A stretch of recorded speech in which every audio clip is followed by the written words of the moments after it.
Hello and welcome. So, you're about to tackle three huge chapters in your Nursing Fundamentals course: hygiene, activity and exercise, and, of course, immobility. To give you a bit of a head start for your upcoming lectures, we're going to look at all these concepts but frame them as a story: the story of a patient's journey, from moving freely all the way to the challenges of recovery. Let's get right into it. All right, let's start with a little bit of a puzzle. What on earth do these three things have in common?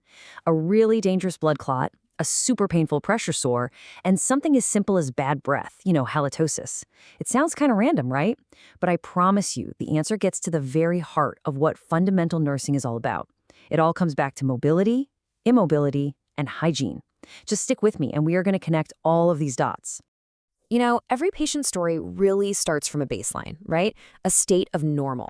And for our story, that normal is movement. Before we can even begin to understand what happens when things go wrong, we've got to appreciate the absolutely incredible systems that keep a healthy body up and moving. At the very center of all movement is this idea of body mechanics. And no, this is not just about your high school coach yelling, "Lift with your legs." It's this beautiful, coordinated dance between your muscles, your bones, and your entire nervous system. And here's the really crucial part. Understanding good body mechanics is just as vital for your safety as a nurse as it is for your patient's well-being. So how do our muscles even do all this work? Well, it pretty much boils down to two main ways. First, you've got isotonic contractions. These are the ones that actually create movement. Think about walking, swimming, or just doing any of your daily activities. Then you've got isometric contractions. These create tension, but without any change in muscle length, like if you were pushing with all your might against a solid wall. Both of them are absolutely essential for keeping our muscles toned and ready to go. So think of these as the four pillars holding up that healthy baseline we talked about. You've got mobility, which is just that freedom to move around. Then there's proprioception. This is so cool. It's basically your body's amazing internal GPS system. It works with your muscle tone, that sort of constant state of readiness, and of course, the range of motion in all your joints. When all these are working in sync, the body just works beautifully. But then something happens. An illness, a bad injury, a major surgery. This is the turning point in our patient's story. This is the moment when movement is forced to stop. Immobility. It's the loss of that free, independent movement we take for granted. It's such a simple word, but its consequences are, well, they're profound. They affect every single system in the human body. And very often, the prescription for healing is bed rest. Now, of course, it's a necessary therapeutic intervention sometimes, but it's also the trigger. This is where the clock officially starts ticking on a whole cascade of potential and very serious complications. A common mistake is to think that a body on bed rest is simply, well, resting. But it's not. On a physiological level, it is fighting a massive downhill battle against a powerful, and I mean powerful, domino effect. So what really happens when you take movement out of the equation? What are these dominoes that are just waiting to fall, one right after the other, threatening the stability of the entire system? The key thing to get here is that this is a systemic problem. It's not just in one little area. As you can see, the cardiovascular, respiratory, and musculoskeletal systems are immediately at super high risk. So let's start with the heart and the blood vessels, because that's where things can get scary fast. The first domino to fall is often something called orthostatic hypotension. That sudden dizziness a patient feels when they try to stand up. But from there, it gets much, much more dangerous. Blood starts to pool, which can lead to a thrombus. That's a stationary blood clot. And if that clot breaks free, it becomes an embolus, a traveling clot, which is a life-threatening emergency we call a VTE, or venous thromboembolism. So why does this even happen? Well, it's explained by a concept known as Virchow's triad. Think of it like a recipe for disaster. Ingredient 1, blood flow slows way down. Ingredient 2, the blood's chemistry actually changes, making it way more likely to clot. And ingredients 3, the vessel walls themselves can get damaged.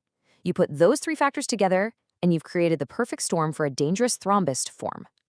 And those dominoes just keep on falling, right across every single system. In the lungs, you can get atelectasis, collapsed air sacs, and even pneumonia from fluids just pooling. Muscles start to waste away, and joints can literally lock up into permanent contractures. The urinary system slows down, leading to stasis and kidney stones. The skin starts to break down, causing awful pressure injuries. Even on a metabolic level, the body goes into what's called a negative nitrogen balance. It's literally breaking itself down faster than it can build. It is a total systemic assault.